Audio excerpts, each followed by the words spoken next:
नमस्ते विद्यार्थियों, मैं भगवान सिंह अजिम्रो क्लासेस के ऑनलाइन यूट्यूब चैनल में आपका हार्दिक स्वागत करता हूं। विद्यार्थियों, आप इस वीडियो को पूरा देखें और अपने साथियों में ज़्यादा ज़्यादा इसको शेयर करें और इस चैनल को सब्सक्राइब करें। तो आज के करंट अफेयर्स पर चर्चा करते हैं, जिसमें मुख्य रूप से 3 पॉइंट्स पर बात करेंगे। पहला जो पॉइंट है आपके जो सूक्ष्म, लघु और मध्यम उद्योगों के बारे में जो सरकार ने घोषणा की है उसके बारे में बात करेंगे। इसके अलावा दूसरा पॉइंट मनरेगा का है, उसके बारे में बात करेंगे। और तीसरा जो पॉइंट है, इजराइल में नई सरकार जो बनी है उसके बारे में बात करेंगे। तो पहला क्वेश्चन आप देखिए, सभी राज्यों व केंद्र शासित प्रदेशों में स्कूल शिक्षा के लिए शुरू किए जाने वाले प्रोग्राम को क्या नाम दिया गया है? तो राइट आंसर है दीक्षा। और इसमें इस प्रोग्राम की अगर बात करें तो दीक्षा प्रोग्राम के तहत कक्षा 1 से 12वीं तक हर कक्षा के लिए अलग अलग टीवी चैनल शुरू किए जाएंगे, ऐसी जो सरकार ने घोषणा की है। तो आप अगला क्वेश्चन देखिए, इसमें मनोदर्पण प्रोग्राम किनकी मनोवैज्ञानिक सपोर्ट के लिए शुरू किया जाएगा?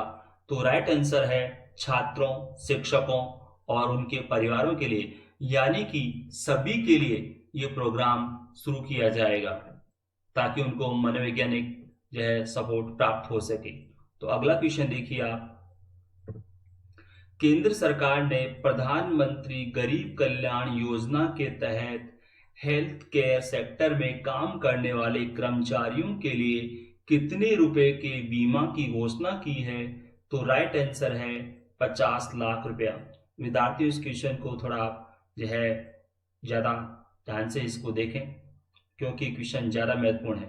तो आप अगला क्वेश्चन देखिए, आत्मनिर्भर भारत के तहत हेल्थ केयर सेक्टर के रिफॉर्म के लिए केंद्र सरकार ने कितनी धनराशि का प्रावधान किया है? तो राइट आंसर है 15,000 करोड़ रुपया।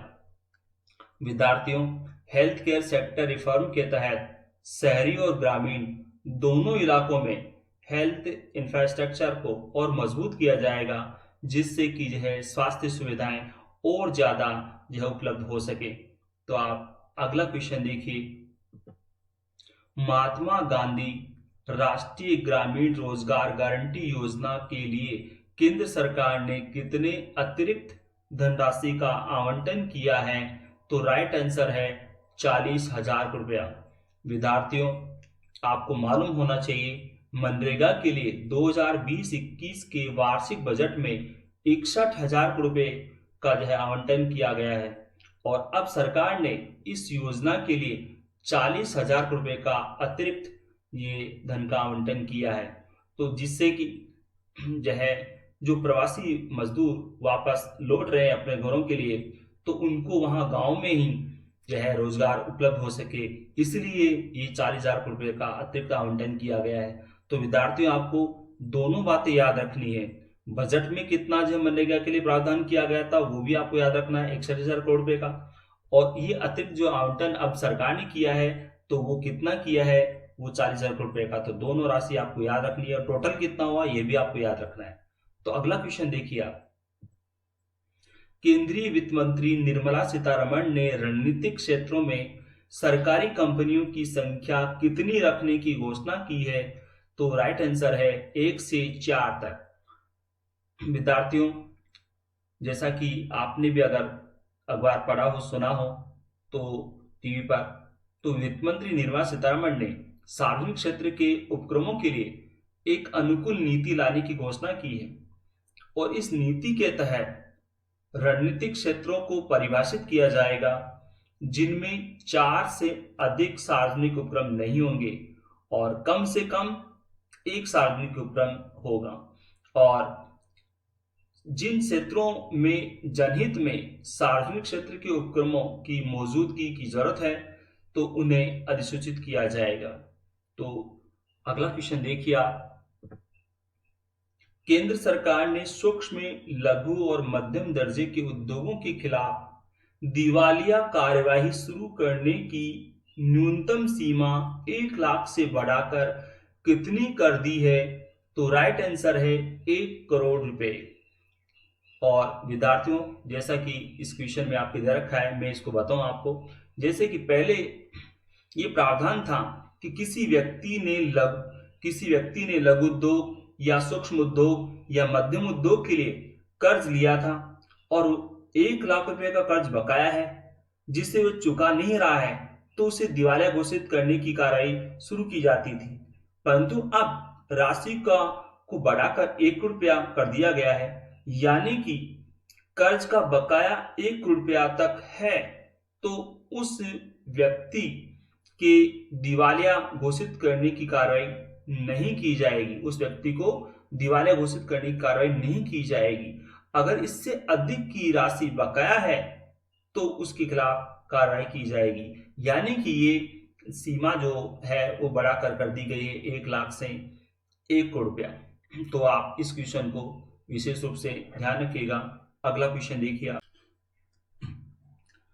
इजराइल में किस देश के राजदूत की संदिग्ध हालत में मृत्यु हो गई है? तो राइट आंसर है चीन। और चीन के जो राजदूत जिनकी मृत्यु हुई है उनका नाम है डू वेई।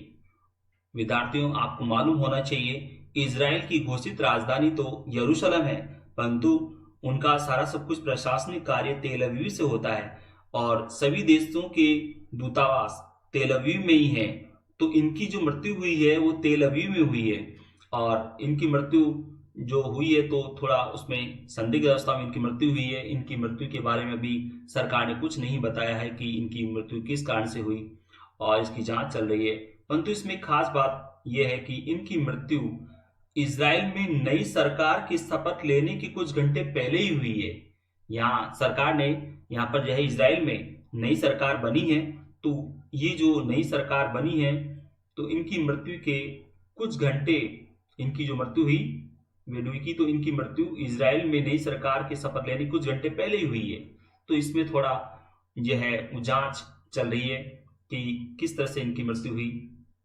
और यहाँ पर मैं आपको एक अतिरिक्त जानकारी दूं इसके बारे में कि इजराइल में 17 मई को प्रधानमंत्री बेंजामिन नेतन्याहू के नेतृत्व में नई सरकार ने शपथ ली है और इसी जगह के साथ इजराइल के इतिहास में सबसे लंबा राजनीतिक गतिरोध समाप्त हो गया है, क्योंकि यहाँ पर 500 दिन से कार्यवाहक सरकार चल रही थी और बेंजामिन नेतन्याहू यहाँ पर कार्यवाहक प्रधानमंत्री बने हुए थे। तो अब ये गतिरोध यहाँ पर समाप्त हुआ है और बेंजामिन नेतन्याहू के नेतृत्व में जो यहाँ पर एक स्थायी सरकार ने शपथ ले ली है। परंतु यहाँ पर मैं आपको बताऊं कि इजराइल में एक के बाद एक 3 चुनाव हुए, परंतु किसी भी पार्टी को स्पष्ट बहुमत नहीं मिला।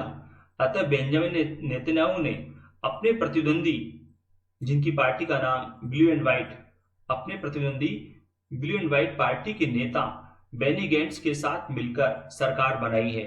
और बेंजामिन नेतन्याहू की जो पार्टी है उसका नाम है लिकुद पार्टी और बेनी गैंट्स इस सरकार में रक्षा मंत्री बने हैं।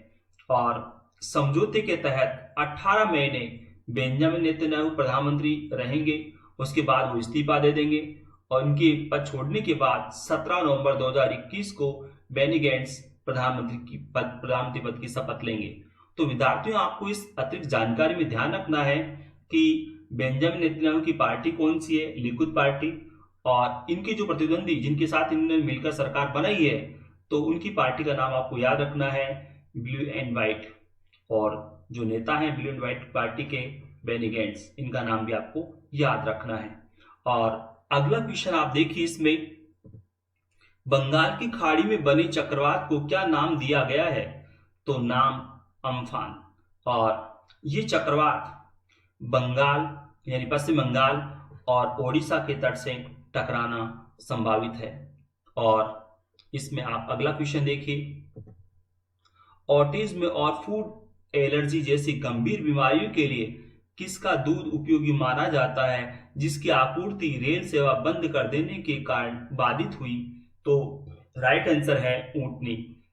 विद्यार्थियों, आपको मालूम होना चाहिए ये ऑटिज्म जो एक गंभीर बीमारी है तो ये बच्चों में जो है होती है इस तरह की बीमारी, तो इसमें ऊंटनी का दूध ज्यादा उपयोगी माना जाता है और इस दूध की सप्लाई जो है राजस्थान से देश के कई भागों में होती है। पश्चिम बंगाल, तेलंगाना, पंजाब, कई क्षेत्रों में ये होती है। तो अभी जो है कोरोना महामारी के कारण जो रेल सेवा बंद की गई थी, तो उसकी वजह से इसकी सप्लाई भी जो है वो बंद हुई थी, तो जिसकी वजह से लोगों को काफी परेशानी का सामना करना पड़ा था। तो आप अगला क्वेश्चन देखिए इसमें। गुजरात में 1993 में हुए बम विस्फोट के मामले में वांछित किस अपराधी के प्रत्यार्पण के भारत के अनुरोध को ब्रिटेन ने अस्वीकार कर दिया है? तो राइट आंसर है टाइगर हनीफ। विद्यार्थियों में आपको बताऊं इसके बारे में, टाइगर हनीफ को 2010 में ब्रिटेन के शहर बोल्टन में गिरफ्तार किया गया था और भारत के अनुरोध पर वेस्टमिनिस्टर मजिस्ट्रेट कोर्ट और 2013 में वहां की हाई कोर्ट ने प्रत्यार्पण को मंजूरी दी थी, यानी इसको भारत को सौंपने के बारे में मंजूरी दी थी। और इसके बाद ये जो है मामला गृह मंत्रालय में भेजा गया, परंतु कार्रवाई आगे नहीं बढ़ी। और 2018-19 के बीच ब्रिटेन के गृह मंत्री रहे पाकिस्तानी मूल के साजिद जावेद ने, जो रहे साजिद जावेद, इन्होंने टाइगर हनीफ के भारत को प्रत्यार्पित करने से मना कर दिया और इसलिए अब इनका प्रत्यार्पण की जो है कार्रवाई नहीं हो पाएगी, यानी कि ब्रिटिश सरकार ने इनको भारत को सौंपने से अब मना कर दिया है। और जैसा कि पिछले वीडियो में आपने पढ़ा है कि जो भारत का भगोड़ा है विजय माल्या, उसके प्रत्यार्पण की कार्रवाई पूरी हो गई है, उसको सौंपा जाएगा। नीरव मोदी, वो भी जो है भगोड़ा है, तो उसको जो है भारत को सौंपा जाएगा, उसकी प्रत्यार्पण की कार्रवाई चल रही है। परंतु ये एक क्रिमिनल जो है अपराधी रहा है, वो आर्थिक जो रूप में रहा है, वो आर्थिक अपराधी के तौर पर ये जो है बम विस्फोट मामले में शामिल रहा है टाइगर हनीफ। तो आप अगला क्वेश्चन देखिए इसमें। किस देश में शरणार्थी केंद्र पर हुए हमले में 7 लोग मारे गए और 17 लोग घायल हुए हैं? तो राइट आंसर है लीबिया। लीबिया में ग्रेज चल रहा है इस समय और वहां पर शरणार्थी कैंप पर जो हमला हुआ उसमें ये लोग जो है 7 लोग मारे गए और 17 लोग घायल हुए। और लीबिया अफ्रीकी देश है और यहाँ की राजधानी त्रिपोली है, तो आपको याद रखना है इसमें। अगला क्वेश्चन देखिए आप। नक्सल प्रभावित जिला गढ़चिरौली किस राज्य में है? तो राइट आंसर है महाराष्ट्र। नक्सलवाद के बारे में मैंने पिछली वीडियो में बताया था आपको कि इस नक्सलवाद जिसको हम बोले माओवाद, तो चीन का एक नेता रहा है माओ त्से तुंग, और माओ त्से तुंग की विचारधारा को मानने वालों को बोलते माओवादी। अब और क्योंकि माओ त्से तुंग कहा करता था सत्ता तो बंदूक की नली से निकलती है, यानी कि ये लोग हिंसा में विश्वास करने वाले हैं। माओवादी विचारधारा है वो हिंसा विश्वास करने वाली विचारधारा है। और भारत में माओवाद की शुरुआत हुई पश्चिम बंगाल के नक्सलबाड़ी से, इसलिए इन माओवादियों को नक्सली भी बोलते हैं। और ये नक्सलवाद या माओवाद का प्रभाव जिन स्टेट्स में है उनका जो है मैं नाम आपको बता दूं, बिहार, झारखंड, पश्चिम बंगाल, ओडिशा, छत्तीसगढ़, मध्य प्रदेश, महाराष्ट्र, ये 8 राज्य जहां पर इनका जो है प्रभाव है नक्सलवाद का, यानी कि माओवाद का प्रभाव है। और जैसा कि मैंने पिछले वीडियो में आपको बताया था कि सबसे ज्यादा प्रभावित है वो छत्तीसगढ़ है, और छत्तीसगढ़ में 2 जिले विशेष रूप से प्रभावित हैं, जिसमें एक सुकमा और एक बस्तर। तो महाराष्ट्र में इस नक्सलवाद से प्रभावित जिला है वो गढ़चिरौली। तो आप अगला क्वेश्चन देखिए इसमें। कोरियन एलपीजीए चैंपियनशिप किसने जीती है? तो राइट आंसर है पार्क होन प्योंग ने। और ये वीडियो आपको कैसा लगा? लाइक करें, सब्सक्राइब करें। धन्यवाद।